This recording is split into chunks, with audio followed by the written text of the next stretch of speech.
The moment a man snapped his fingers inches from my face and called me IT girl. He had no idea he was about to destroy his own company. That sharp sound still echoes in my memory. Not because it startled me, but because it marked the exact second everything changed. It was not just rude, it was careless. And in my world, careless decisions come with consequences that most people never see coming. My name is Claire Bennett, and I do not fix Wi-Fi. I design the invisible systems that entire companies depend on to survive.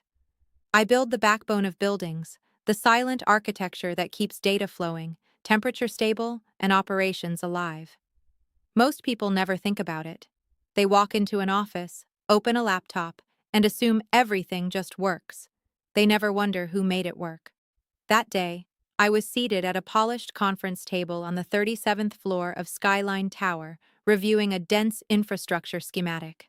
The room was bright, the kind of clean, modern glass space designed to impress investors. Spread out in front of me were pages detailing a cooling system upgrade that would keep an entire server floor from overheating during the brutal summer months ahead. It was precise work, delicate and technical, and I was deep in concentration when I heard it. Snap, then again, snap. A voice followed, lazy and entitled. Hey, Earth to IT girl. I did not look up immediately. I finished tracing the route of a critical fiber line with my finger, mentally confirming the redundancy loop I had designed years earlier. Only then did I slowly turn my chair. Standing there was a young man in an expensive fleece vest, the kind that tries very hard to look casual while quietly screaming money. His name was Ethan Caldwell, 26 years old. His job title was something vague and inflated, something like Director of Innovation Strategy, which really meant his father sat high enough in the company to open doors for him. He gestured impatiently toward the glass conference room behind him, where several identical men in identical vests stared at a frozen video call. The Wi-Fi is broken, he said. Fix it. We have investors waiting. I studied him for a moment, then spoke calmly. I am not IT support. If you are having connection issues, you should submit a request through the proper system. He laughed, loud and sharp, like the idea itself offended him.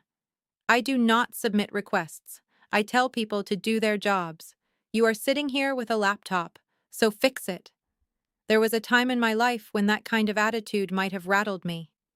But at 45, after decades of building systems that people like him relied on without ever understanding, I had learned that something important, calm is power.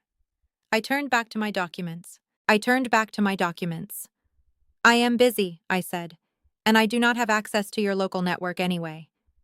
That was when everything shifted. He slammed his hand down on the table so hard my coffee rattled. The entire office fell silent. Conversations stopped, keyboards froze, every eye turned toward us. I am sick of this attitude, he shouted. My family pays a fortune for this place, and I cannot even get basic service. You are useless. Then he pointed toward the door. Get out. You are fired. For a moment, I just looked at him, not in shock, not in anger, in curiosity. It was fascinating in a detached, almost clinical way to watch someone make a decision so completely disconnected from reality. You are firing me? I asked evenly. Yes, he snapped. Get your things and leave now. I stood up slowly, closing my laptop with deliberate care. I did not argue. I did not explain. Understood, music, I said. Then I walked out. I simply gathered my folder, leaving one document behind on the table, the unsigned infrastructure renewal contract. Understood, I said. Then I walked out. As I stepped into the elevator, I caught a glimpse of him laughing with his colleagues, basking in what he thought was a victory. He believed he had asserted authority.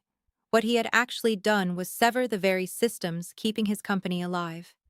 He just did not know it yet. By the time I reached the lobby, I had already decided how this would play out. I nodded to the head of security as I passed, then stepped outside into the afternoon air. Across the street, I ordered an espresso and took a seat by the window, watching the building I knew better than anyone else. 10 minutes later, the consequences began. Upstairs, a building manager named Daniel Harris walked into that same conference room carrying a bottle of champagne. Ethan, still riding the high of his outburst, music answered casually, "Over, I fired her." He had been preparing to finalize a major lease extension, one that would secure the future of that company for years. He asked a simple question: "Where is Claire?" Ethan, still riding the high of his outburst, answered casually, "Over, I fired her." Everything stopped. Daniel stared at him, confusion giving way to something much closer to panic. "You did what?" "I fired her," Ethan repeated. "She could not even fix the Wi-Fi." Daniel went pale. "Claire is not IT," he said slowly. "She is the infrastructure director. She controls the building systems, the fiber, the cooling, the access protocols. Without her, this entire floor does not function." That was the moment the first crack appeared in Ethan's confidence. Down at my office on the fourth floor, far from the polished glass suites, I sat at my workstation surrounded by humming servers and quiet control panels. Elevator priority access reverted to standard. No more instant rides to the top. They would wait like everyone else. This was the real heart of the building, not the conference rooms or the fancy offices, this room. I opened the system dashboard. I was not angry. Anger clouds judgment. What I felt was clarity. Ethan had made his wishes very clear. He did not want my services, so I removed them. The first change was subtle. Elevator priority access reverted to standard. No more instant rides to the top. They would wait like everyone else. Then, I disabled their freight elevator clearance. Their incoming equipment shipments would have no easy way up. Then came the critical adjustment. The dedicated cooling system for their server room shifted from high priority to base level. Without that specialized system, he would begin to build slowly, quietly, relentlessly. I was not sabotaging anything. I was simply restoring the building to its default state. My phone rang. It was legal. "How bad will this get?" the attorney asked. I glanced at the temperature readings starting to rise. "Very uncomfortable," I replied. By late afternoon, the system alerts began flooding in. Server temperatures climbing, network latency spiking, security access failing. Ethan finally emailed me. Subject line read urgent. The message was short and arrogant. "The AC is broken and the internet is glitching. Fix it ASAP. No apology, no acknowledgement." I archived it without responding. That evening, while his office descended into chaos, I sat in a quiet restaurant across the street, meeting with another company, a competitor. Their CEO, Michael Turner, listened carefully as I explained the situation in professional terms. Available infrastructure capacity, immediate deployment, premium access. Within an hour, we had a signed agreement. I had just reassigned every advantage Ethan's company once had. By the next morning, the difference was dramatic. By Monday morning, their situation had reached a breaking music point.